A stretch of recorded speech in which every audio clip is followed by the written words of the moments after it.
Well, when I designed it to catch as much water as I could off the roof, and it would all go into the tank, and also to put as much sun into the house as possible.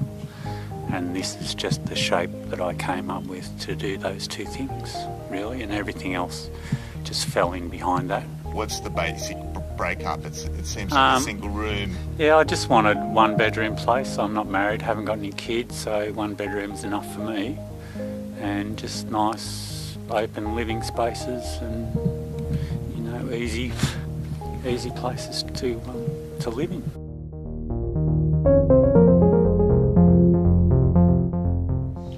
I'm noticing a lot of angles in the roof here and in the house. What's going on with that? We tried to add a little bit of fun to it.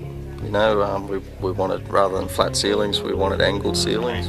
Yeah, that's right. And airflow's the main function, so that we don't get just hot air sitting in one place. So we've incorporated some fans in the ceiling to push air down and get it moving through the house. But mainly it's to bring sun from the northern side of the house right back to the southern end of the house with the clerestory windows, and we just wouldn't be able to do that with a flat plain roof. So we've basically turned it into a sawtooth type roof.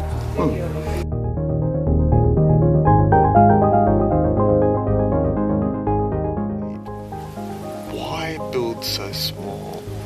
Well, for me it's simplicity, cutting down on materials, you know, ease of maintenance in the future, cost. But yeah, it's just basically cutting down on the material side of it, you know, the impact on what that does to the environment and low embodied energy and keeping it simple.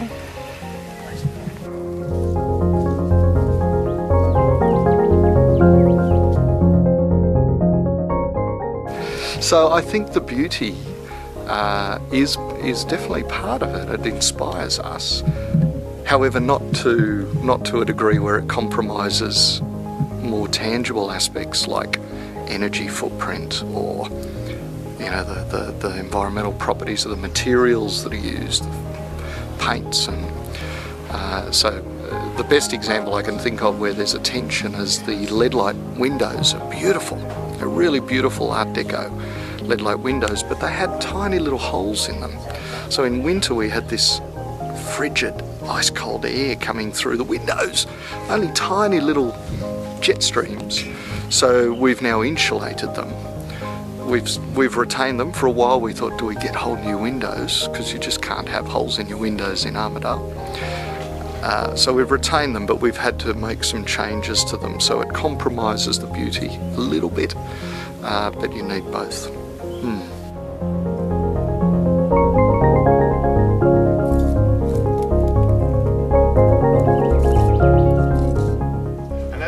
This is quite comfortable.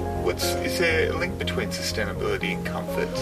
Oh, well, I don't see why you can't have both, and I've certainly endeavoured to have that.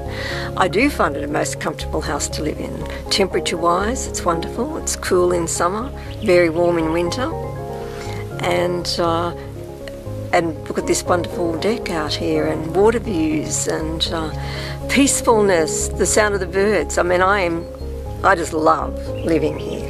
I wouldn't want to live anywhere else.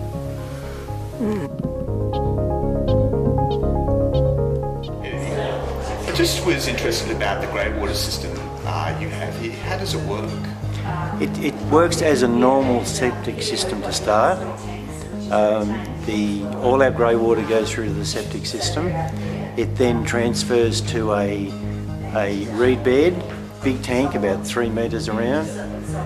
From there to another reed bed system, from there to a pump tank, and from that pump tank it transfers to our fruit tree system, and we've got about 24 fruit trees running off the grey water, and it's excellent.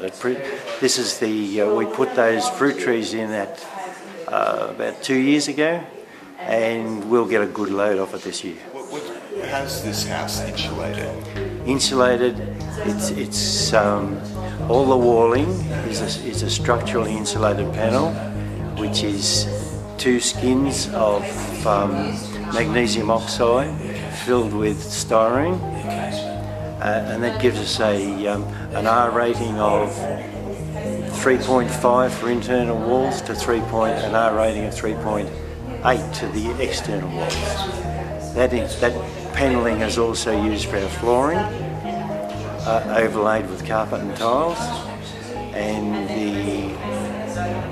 all our windows right through front, back, end and the ends are double glazed, which give us tremendous, because of our north facing aspect, gives us a great heating system for our house.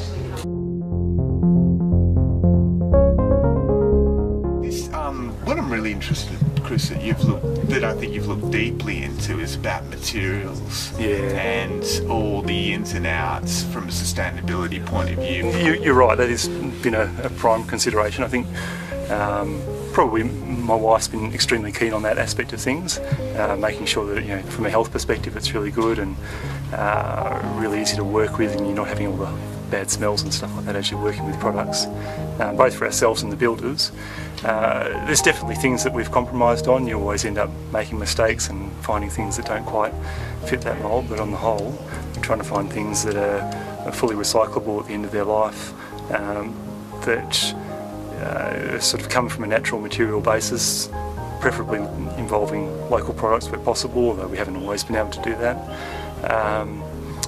And yeah, just generally minimising the amount of work that we have to do to keep the house running.